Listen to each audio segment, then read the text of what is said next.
Qui est créé pour servir l'autre? La religion ou l'homme? Beaucoup de jurisconsultes gardent le silence et évitent de débattre de ce sujet, non pas parce qu'ils sont convaincus que ce que fait Daesh n'a aucun lien avec l'islam, mais parce qu'il existe une vérité que ce silence dissimule. Je leur en tiens pleinement responsable, car il est de leur devoir de parler en temps de crise. Lorsqu'un jurisconsulte érudit et éclairé émerge et propose de véritables solutions, il est accusé d'avoir des opinions déviantes et contraires au consensus, ce qui reflète une problématique profonde dans le système juridique islamique. Ce système s'est établi il y a plus de 1000 ans sur le principe que la préservation de la religion prime sur la préservation de la vie humaine, ce qui constitue une grande contradiction. Si la priorité n'est pas donnée à la préservation de la vie, comment l'homme pourrait-il préserver sa religion?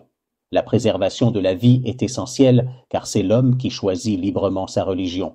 La religion ne peut plus être imposée aux gens, ils doivent avoir la liberté de choisir. Le véritable islam est celui que le musulman adopte de son plein gré et non celui qui lui est imposé ou surveillé. Je considère que la plus grande réalisation des temps modernes est la reconnaissance de l'homme comme étant une finalité en soi.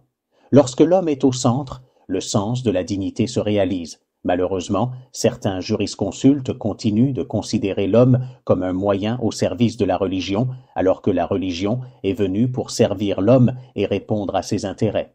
L'intérêt est toujours celui de l'homme, et par conséquent, nous devons comprendre la religion de manière à servir cet intérêt.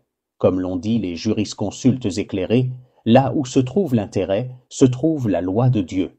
Malheureusement, les phénomènes de l'extrémisme religieux, qu'ils soient salafistes rigides ou liés aux frères musulmans, ont transformé la religion en une fin absolue.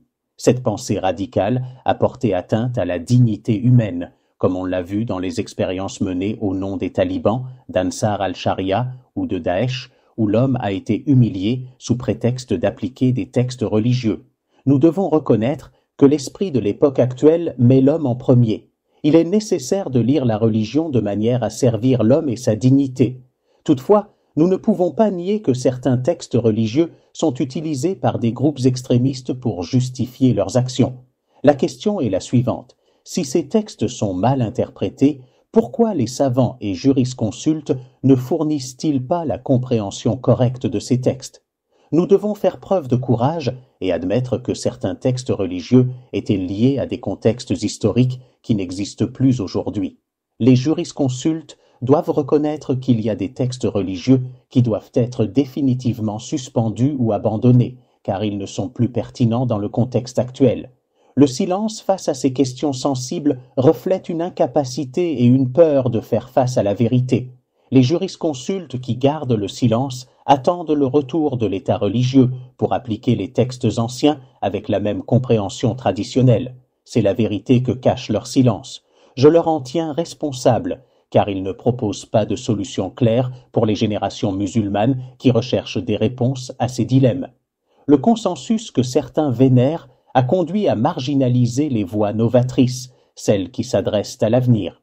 Nous avons besoin de jurisconsultes courageux qui offrent des solutions innovantes et réalistes, adaptées à l'esprit de notre époque et préservant la dignité humaine, au lieu de s'accrocher à des idées anciennes qui ne servent plus nos sociétés.